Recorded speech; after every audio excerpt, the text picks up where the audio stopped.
I'm sure we've all heard about the recent droughts in the news.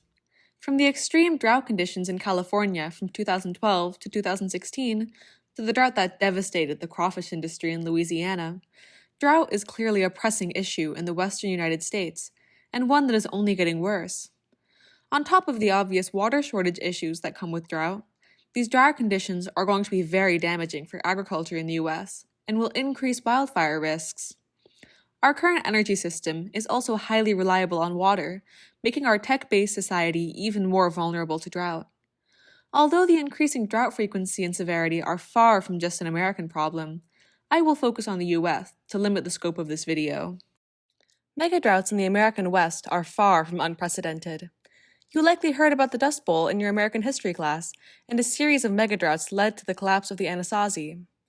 The Anasazi were a developed civilization that lived in an area that spans what is now parts of Utah, Colorado, Arizona, and New Mexico. They had irrigation systems and an advanced society, but were ultimately driven to collapse by a combination of drought and deforestation.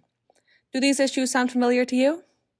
Overall, it is clear that drought is a major problem, even to today's technologically advanced society. But why am I talking to you about this uptick in drought conditions? Well, this increase in water scarcity is driven by climate change. The American West already has a dry climate, as evidenced by the previously mentioned droughts.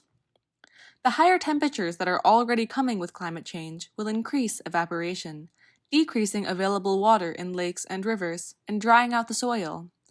The lack of water will also kill vegetation, leading to higher amounts of dust in the air and exacerbating heating. As evidenced by the Dust Bowl, this is a major problem. Higher temperatures also mean that there is less mountain snowpack, or the amount of snow in the mountains in early spring. The meltwater from this snowpack is a vital source of water for many people in the Southwest. Some may claim that the historical droughts are proof that these droughts are not due to climate change, but are normal for the area. This is false. Although drought is normal in the American Southwest, the scope of this current drought is unusual. According to a 2022 UCLA report, this megadrought is the driest the American Southwest has been in 1,200 years. They also found that 42% of the current soil moisture deficit is due to human-driven climate change activity. So, while it is true that we might have a dry period without climate change, it would not be nearly as dry as it is now.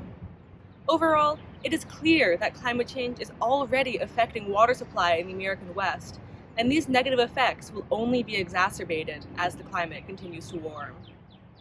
Well, I hope you can agree with me that climate change is a very threatening issue, especially in the American West.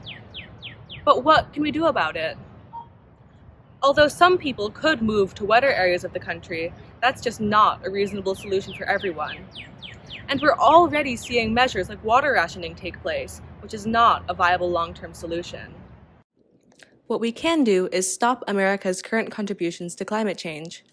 By prioritizing a switch to clean energy and implementing policies such as carbon taxes to incentivize companies to clean up their act, we could drastically decrease the amount of warming the Earth is expected to face. This would not only decrease the severity of droughts that the American West could face, but would also benefit everyone through cleaner air, cleaner water, and generally a more pleasant environment. In the meantime, there are measures we can take to increase the US's resilience against drought.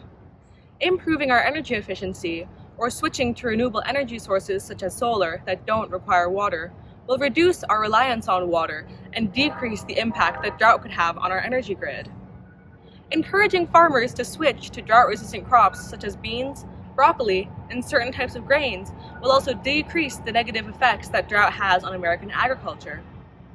Overall, while stopping climate change is necessary, there are many intermediate steps we can take to decrease our vulnerability to drought. Thank you for watching!